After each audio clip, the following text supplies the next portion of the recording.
Welcome to Let's Learn Academy. We are studying acids, bases, and salts, and this is part 2. In the first video, we watched what acids and bases actually are. Also, we learnt about some acids and bases we found at our homes. Today, we shall learn what happens to an acid or a base in a water solution. अगर आप acid या base को पानी में मिलाएं और उसका एक सॉल्यूशन बनाएं तो क्या होगा, देखते हैं. HCl plus H2O. यहाँ पे HCl हाइड्रोक्लोरिक एसिड एक एसिड है. उसमें जब हम पानी ऐड करेंगे या जब हम HCl को वाटर के साथ रिएक्ट कराएंगे तब हमें दो आयन्स मिलेंगे, H3O plus and Cl minus. H3O plus जो होता है उसे हम हाइड्रोनियम आयन कहते हैं और Cl माइनस को हम क्लोराइड आयन कहते हैं because it has positive and negative charges on the top. Hydrogen ions in HCl are produced in the presence of water. ये जो H3O प्लस है वो एक्चुअली हाइड्रोजन का ही आयन है. जब HCl को पानी में ऐड करते हैं या मिक्स करते हैं तो हमें हाइड्रोजन के आयन्स मिलते हैं. The separation of H plus ion from HCl molecule cannot occur in the absence of water. जब आप HCl को वाटर में ऐड करेंगे या मिक्स करेंगे तो ही HCl में से जो H है वो रिमूव हो सकता है या सेपरेट हो सकता है, otherwise this is not possible. अब ये हाइड्रोनियम आयन एक्चुअली है क्या? H plus plus H2O gives H3O plus. हमारा जो अबव रिएक्शन था उसमें HCl में से H आयन और वाटर ये दोनों जब कंबाइन होते हैं तब हमें हाइड्रोनियम आयन मिलता है. Hydrogen ions can not exist alone. H plus जो आयन है वो कभी भी अकेला नेचर में नहीं पाया जाता है, वो तुरंत ही किसी ना किसी चीज़ के साथ कंबाइन हो जाता है और कोई न्यू सब्सटेंस बनता है. They exist after combining with water molecules. जब H प्लस आयन वाटर के साथ कंबाइन होता है तो हाइड्रोनियम आयन हमें मिलता है because H plus can not exist alone in nature. Acid का तो देख लिया, अब देखते हैं बेस में क्या होता है. NaOH that is sodium hydroxide. जब सोडियम हाइड्रोक्साइड को वाटर में रिएक्ट किया जाए या वाटर में मिक्स किया जाए तो दो आयन्स मिलते हैं. पहला है sodium ion Na plus plus दूसरा आयन है OH minus that is hydroxide ion और it is also called as hydroxyl ion. Simply आप ये अब तक समझ चुके होंगे कि जब आप एसिड या बेस को पानी में मिक्स करते हैं तो जो एसिड या बेस होता है वो आयोनाइज हो जाता है, यानी कि उसके जो आयन्स है वो सेपरेट हो जाते हैं.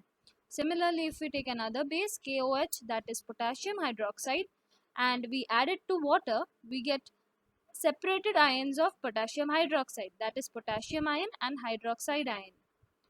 Similarly, if we are taking magnesium hydroxide, we get the ions of magnesium hydroxides which are Mg2 plus and 2OH minus. इन सभी रिएक्शन से आप एक चीज समझ चुके होंगे, acids give H3O plus that is hydronium ion और hydrogen ion in water while bases give hydroxide ions in water. यानी कि जब भी आप एसिड को पानी में मिलाएंगे तो आपको H प्लस या तो H3O प्लस आयन मिलेगा और बेस को जब आप पानी में मिलाएंगे तो आपको OH माइनस हाइड्रोक्साइड आयन मिलेगा. The reaction of dissolving an acid or a base in water is a highly exothermic one. अब exothermic reaction क्या था, अगर हम रिवाइज करें तो all those reactions which produce heat are called exothermic reactions. तो जब हम एसिड या बेस को पानी के साथ हम वाटर का सॉल्यूशन बनाते हैं तब वो सॉल्यूशन जो होता है, अगर वो आप किसी बीकर में, ग्लास बीकर में अगर वो सॉल्यूशन बना रहे हैं तो वो जो बीकर को आप बाहर से टच करेंगे then it will be hot. तो मतलब हीट जो है वो प्रोड्यूस करती है एसिड या बेस पानी में. The acid must always be added slowly to water with constant stirring. Acid और वाटर को जब आप मिक्स कर रहे हैं तो हमेशा एसिड को धीरे धीरे करके पानी के अंदर ऐड करना चाहिए, वो भी कंटिन्यूसली उसको स्टर करते हुए. अब इसमें एक बहुत इम्पॉर्टेंट बात है, ऑलवेज नोट दैट कभी भी हम एसिड के अंदर पानी नहीं डालते. यानी कि अगर आप एक ग्लास बीकर में एसिड ले और उसके ऊपर आप पानी डाल दें तो ब्लास्ट होने के 100% चांसेस है। जो भी एसिड है वो उड़ के ड्यू टू हीट उड़ जाएगा, उड़ के आपके ऊपर गिर सकता है, आपके हाथ पे, आपकी बॉडी पे गिर सकता है। So that is a very dangerous thing. So always remember, हम जब भी एसिड और वाटर का सोल्यूशन बनाते हैं, हम पानी के अंदर थोड़ा थोड़ा करके एसिड डालते हैं और उसको स्टर करते हुए, कोई स्पून या किसी भी ग्लास की चीज़ के मदद से स्टर करते हुए हम सोल्यूशन बनाते हैं। Mixing an acid or a base with water results in decrease in concentration of ions per unit volume. Such a process is called dilution. अब ये dilution एसिड और बेस का समझने से पहले I will give you a little small example. अगर आप नींबू निचोड़ रहे हैं, if you are taking out the lime juice, आप डायरेक्टली एक स्पून में एक लाइम, हाफ लाइम या एक फुल लाइम का जूस अगर निकाल के आप अगर उसे डायरेक्टली पिए तो वो आपको बहुत स्ट्रॉन्ग और बहुत खट्टा लगेगा। That is also an acid well. लेकिन अगर आप वही नींबू के रस में पानी डालेंगे, एक गिलास पानी डाल के फिर उसको मिलाएंगे, तो वो जो खटास है नींबू की, जो आपने डायरेक्ट लाइम जूस जब पी थी, वो खटास नहीं रहेगी, कम हो जाएगी, बहुत काफ़ी कम हो जाएगी। तो सिंपल डाइल्यूशन का मतलब यही होता है, जब भी आप किसी भी चीज़ में पानी मिला दें। फॉर एग्जाम्पल, अगर आपके घर में जो दूध वाला दूध लेके आता है वो दूध में पानी मिला देता है, so he is diluting the milk. If you are adding water to the lime juice, then you are diluting the lime juice to make that lemonade, नींबू पानी। So that is what this dilution means। तो जब भी आप acid या base में पानी डालते हैं या मिक्स करते हैं, पानी के साथ सॉल्यूशन बनाते हैं, तब उसके अंदर जो एसिड है तो हाइड्रोनियम आयन और बेस है तो हाइड्रोक्साइड आयन, उसकी अमाउंट कम हो जाती है, जिसकी वजह से उसकी स्ट्रेंथ कम हो जाती है, and that is called dilution। How strong are acid or base solutions? Acid की स्ट्रेंथ के बारे में तो आपने काफ़ी सुना होगा। Even a single drop of acid can burn your skin and ruin many things। लेकिन हम देखते हैं एक्चुअली ये एसिड और बेस कितने स्ट्रॉन्ग हैं। Acid base indicators can be used to distinguish between an acid and a base।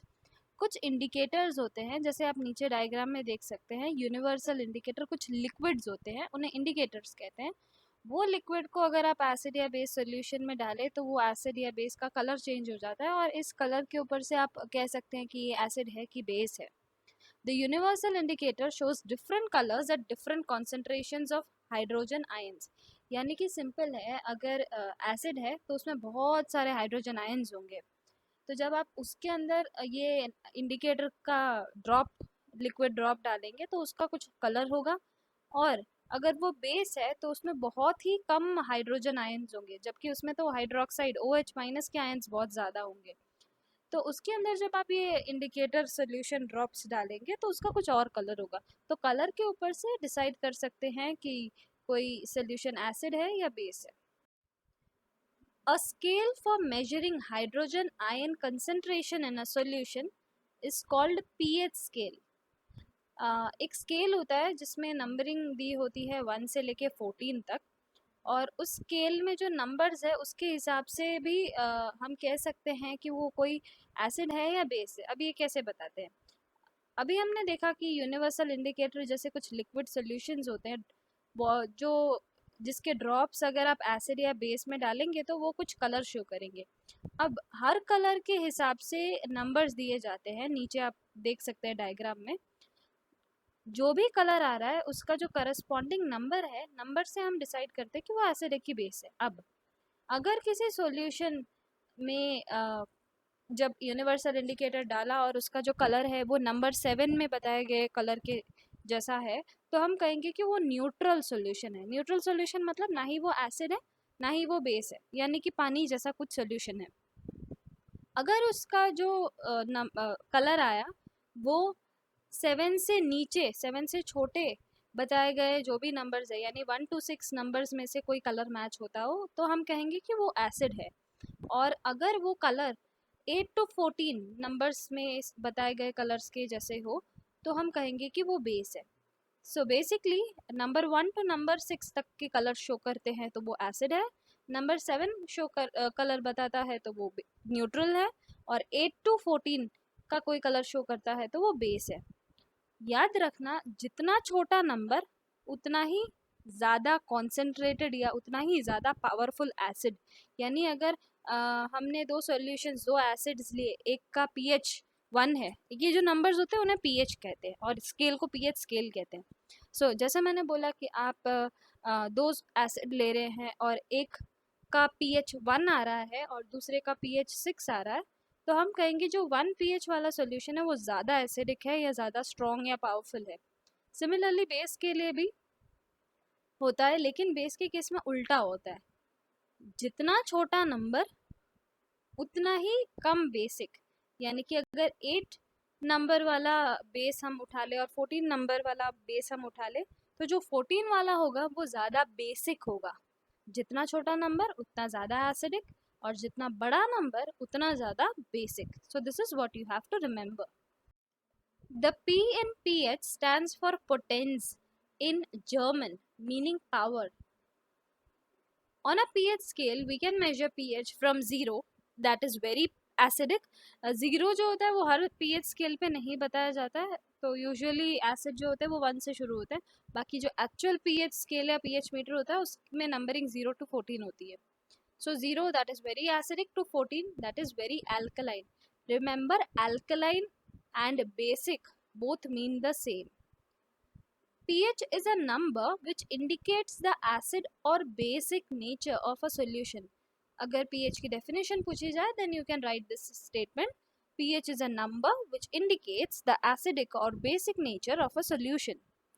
Higher the hydronium ion concentration, lower the pH value. अभी ये थोड़ा उटपटांग स्टेटमेंट लग रहा है, लेकिन हम समझते क्या है। Higher the hydronium ion concentration मतलब जितना ज़्यादा H3O+ आयन है। अब नेचुरल बात है, मैंने पहले भी बताया आपको, जितना ज़्यादा हाइड्रोनियम आयन या हाइड्रोजन होगा उतना ज़्यादा वो सॉल्यूशन एसिडिक होगा, और जितना ज़्यादा कोई सॉल्यूशन एसिडिक होगा उसकी पीएच वैल्यू उतनी ही कम होगी, because lesser the pH value, more is the acidity. So now you have got that higher the hydronium ion concentration, that means it is very acidic, और very acidic है इसलिए उसकी pH value बहुत कम या छोटी होगी। The strength of acids and bases depends on the number of H plus and OH minus ions produced. Acid की बात करें तो जितना ज़्यादा H प्लस या H3O+ आयन हो वो सॉल्यूशन उतना ही ज़्यादा एसिडिक, और बेस की बात करें तो किसी सॉल्यूशन में जितना ज़्यादा OH माइनस आयन उतना ही ज़्यादा वो बेसिक। अब दो तरह के एसिड्स और बेसिस होते हैं जिन्हें हम कहते हैं स्ट्रॉन्ग एसिड्स वीक एसिड्स और स्ट्रॉन्ग बेसिस वीक बेसिस। देखते हैं क्या है इनके definitions. Acids that give rise to more H plus ions are said to be strong acids, and acids that give less H plus ions are called or said to be weak acids. जो acid ज़्यादा hydrogen ion या hydronium ion produce करे उसे हम strong acids कहते हैं, और जो बहुत कम हाइड्रोनियम या हाइड्रोजन आयन्स प्रोड्यूस करे उसे हम कहते हैं weak acids. Bases that give rise to more OH, that is hydroxide ions, are said to be strong bases, and bases that give less hydroxide ions are said to be weak bases. Here you can find some examples of strong acids and strong bases. Strong acids include hydrobromic acid, that is HBr, hydrochloric acid HCl, hydroiodic acid HI, nitric acid HNO3, perchloric acid HClO4, sulfuric acid H2SO4. Strong bases you can find as barium hydroxide, that is BaOH twice, calcium hydroxide CaOH twice, lithium hydroxide LiOH, potassium hydroxide KOH, sodium hydroxide NaOH, and strontium hydroxide SrOH twice. Now, some examples of weak acids and weak bases.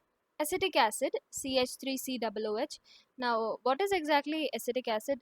घर में आपने देखा होगा vinegar होता है, that is a liquid जो pickle अचार वगैरह होते हैं उसमें प्रिजर्वेटिव के जैसे यूज़ किया जाता है, so that thing is called acetic acid.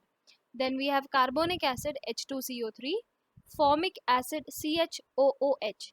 Formic acid actually चींटियों में पाई जाने वाले, एंट्स में पाई जाने वाली एसिड होती है।